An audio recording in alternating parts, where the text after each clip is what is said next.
Rid of the ball in an average time of that, which means that there were throws that were faster than that, knowing that how an averages work. So that's it's a lot of things go into it. Certainly it all starts up front, but that's kind of the way that I see how the Bucs kind of got to this point with that.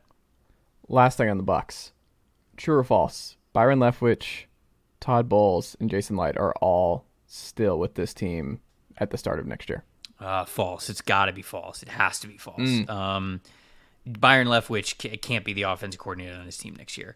I guess I will say this. I don't know what happens with Brady, and if Brady leaves, if he retires, what if he's just not in Tampa next year, then all of a sudden maybe it opens the door to say, like, okay, new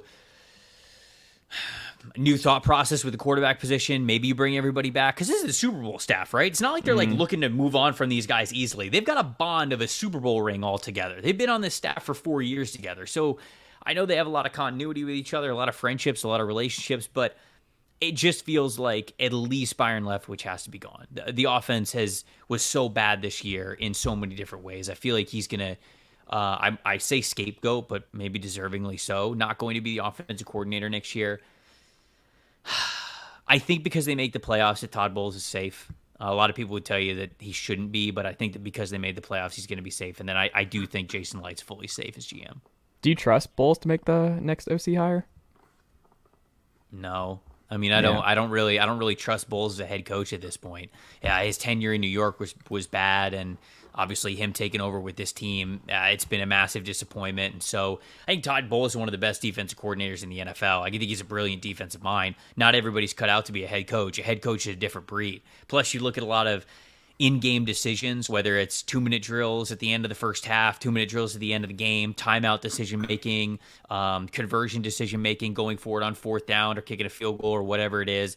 I've been on the opposite side of a lot of Todd Bowles' decisions in that regard. Sometimes it's worked out for him, but in those times, they've needed a lot of luck for it to go their way. So that's also something that goes into me not having a ton of faith in Todd Bowles as a head coach.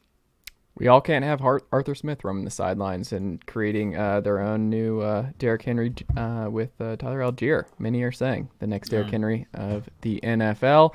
Evan Sowards.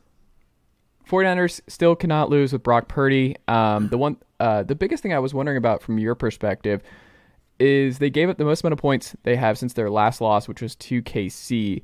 What did Vegas do that you saw against this 49ers defense that was different than what everybody else has done to this point against them?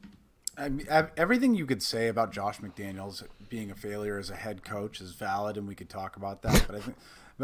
I mean, it's whatever. But the reality is he's still a really good play designer, and he had the defense in some very bad positions.